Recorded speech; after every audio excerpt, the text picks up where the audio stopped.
Greetings, students of 5th year. Today's topic is agreement. That's a topic that can be easy on one hand because we only have to know how to change a verb from a singular to a plural form. It can be tricky on the other hand because the English language is a little complicated on things related to the gender of nouns and pronouns. So without further ado, this is the new topic, agreement. We usually use the word agreement when we want to establish that two people or two parties of people have found and agree on a deal. Now, in this case, we are referring to agreement as a grammatical rule. That grammatical rule says that two words need to align in both gender and number. Those words can be a noun, a pronoun, a verb, or a subject. There are two main types of agreement which we're going to see today. The first one, subject and verb number alignment. Now in this is when the subject and the verb need to be the same in singular or plural numbers.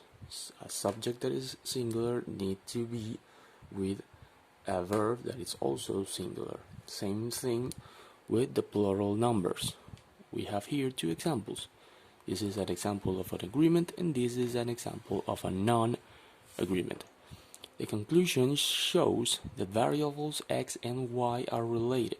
Conclusion is a singular noun and shows is a singular verb. So we have in here the correct alignment related to the number of the subject and the verb, singular with singular. This is an example of a misalignment in number.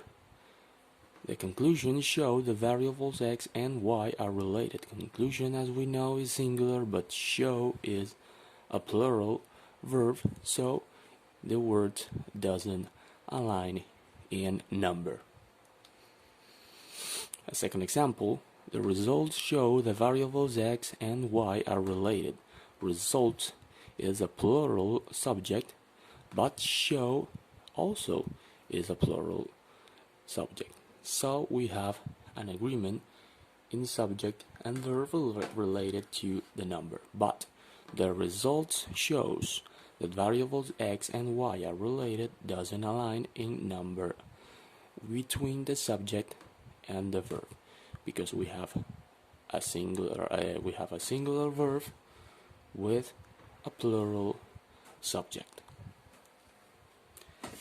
The other type of an agreement rule is this: noun and pronoun, number and gender alignment. Now, this is when the noun and the pronoun need to be the same in number and gender. So we have to be careful because it's not only the number that we need to see or align, but the gender too. So there's two things.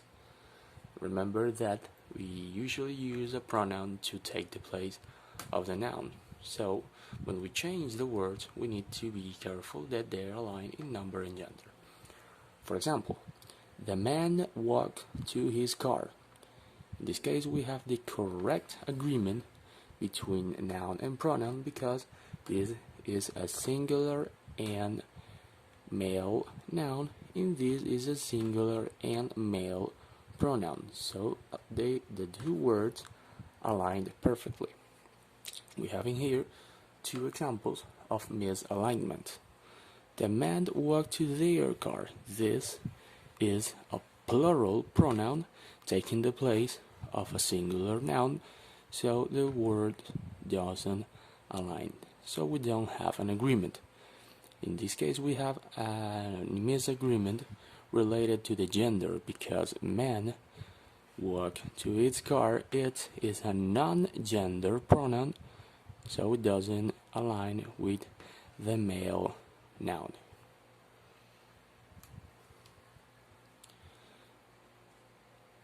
We have here another example.